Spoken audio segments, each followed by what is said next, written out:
राजकीय उच्च माध्यमिक विद्यालय सुभाष नगर में इंदिरा गांधी प्रियदर्शिनी अवार्ड योजना के तहत 39 बच्चों को स्कूटी वितरण की। राजस्व मंत्री रामलाल जाट ने कहा कि स्वर्गीय इंदिरा गांधी एक आयरन लेडी थी, बच्चे उनके सिखाए रास्तों पर चल सके। उक्त घटना के बारे में जाट ने कहा कि भीलवाड़ा में हुई घटना की तसल्ली से पूरी जाँच कराई जाएगी और दोषियों को बख्शा नहीं जाएगा। उन्होंने कहा कि भाजपा भाईचारा बिगाड़ने का प्रयास कर रही है। सीएम कहते हैं कि जब तक प्रधानमंत्री नहीं बोलेंगे तब तक दंगे नहीं रुकेंगे, लेकिन फिर भी पीएम कुछ बोलने को तैयार नहीं है। भगवा न्यूज़ 24 से अनिल टेलर की यह रिपोर्ट।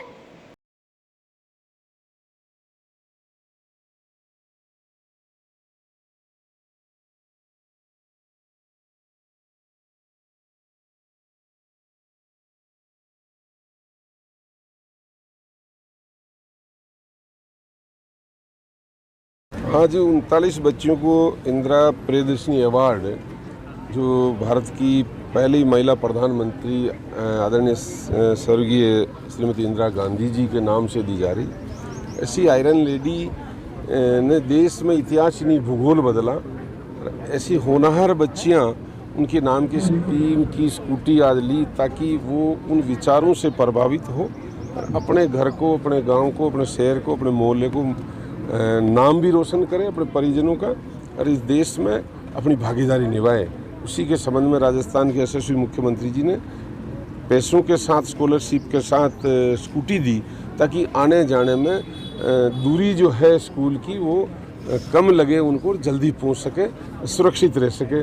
उसी के संबंध में ये अवार्ड जारी किया। उसमें हमारे धीरज जी गुजर साहब, ओम नारायणवाल साहब, हमारे गायत्री देवी विधायक जी, सब लोग, यहाँ के जनप्रतिनिधि, पार्षद, सभी लोगों ने मिलकर ये स्कूटी वितरण किया गया। राजस्थान में हो नहीं रहे। राजस्थान का शानदार बजट था, उसको भारतीय जनता पार्टी और उनके कुछ एक सेट एजेंडे के तहत कहीं भी आप देखो, हर जगह घटना एक। अब भीलवाड़ा कोई दंगा नहीं था, प्रायोजित। अभी पुलिस जांच कर रही है। जांच में प्रारंभिक तौर पे जो न्यूज़ के माध्यम से चीज़ सामने आई, हमारा कानून पर हम विश्वास करते हैं।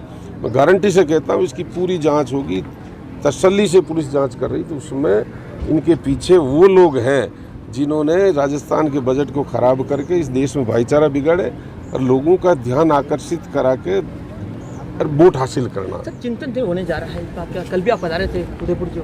नहीं, नव संकल्प शिविर है इसका जो नाम है, नव संकल्प शिविर है।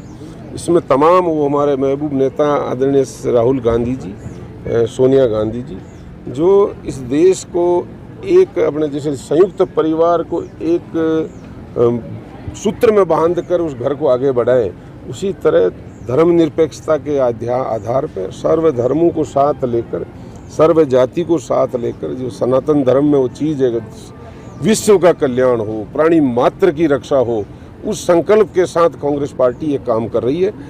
उसी का ये जो हमारा नव संकल्प जो शिविर है वो आयोजित हो रहा है। राजस्थान को मेहमानबाजी मिली है, हमें खुशी है। उस मेहमानबाजी हम सब लोग मिलकर अच्छी तरीके से करें और आप भी उस चीज़ को बहुत अच्छी तरीके से पहुंचाओगे आम जन तक, तो अच्छा लोगों को फायदा होगा, भाईचारा कायम रहेगा। राजस्थान में प्रोग्राम अखिल भारतीय कांग्रेस कमेटी और पंडित जवाहरलाल नेहरू जी ने जब इस देश की कमान संभाली तो बाबा साहब अम्बेडकर के कानून को, हमारे महापुरुष सरदार पटेल, मौलाना आज़ाद, ऐसे महापुरुष हैं जिन्होंने इस चीज़ को अंगीकृत किया इस देश के लिए। उसमें सेट प्रोग्राम है कि हर 5 साल में निर्वाचन हो।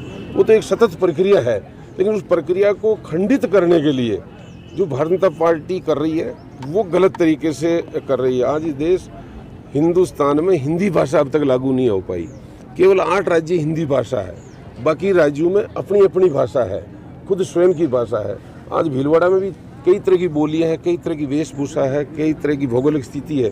तो पूरे हिंदुस्तान को, सर्वधर्म को एक सूत्र में पिरोकर रखने का काम कांग्रेस पार्टी कर सकती है और कोई पार्टी नहीं कर सकती। विचारों की लड़ाई है। भारतीय जनता पार्टी के विचार अलग हैं, कांग्रेस के विचार अलग हैं। अगर भारतीय जनता पार्टी जो विचार रखना चाहती वो कानून में तब्दीली करे तो ही वो चीज़ हो सकती है। अगर इसी कानून में तो सबको साथ रखने का जो सनातन धर्म का कानून है उसमें कांग्रेस ही है जो एकमात्र इस देश को बचा सकती है। मैं नहीं कह रहा हूँ, ये हिस्ट्री कह रही है। आज भारत के प्रधानमंत्री जी को 100 से ज़्यादा बुद्धिजीवी लोगों ने पत्र लिखा कि आप मुँह से कुछ बोलिए। अशोक गहलोत जी जो चीज़ बोल रहे हैं कि प्रधानमंत्री जी कुछ बोले, आप नहीं बोलोगे तो ऐसे दंगे फैलते जाएंगे। आज ऐसी गरिमा में पोस्ट पर बैठे हुए आदमी उन चीज़ों को नहीं बोल रहे, इसीलिए दुख है, तकलीफ है। नव संकल्प में वो सब चीज़ें होगी जो इस देश को एक सूत्र में रख सकते। नव संकल्प में जिले की 39 बच्चियों ने जिन्होंने अपनी मेधावी प्रतिभा के चलते हुए इस पुरस्कार को हासिल किया, उन्हें मैं प्रोत्साहित करते हुए बड़ा खुशी महसूस करी है।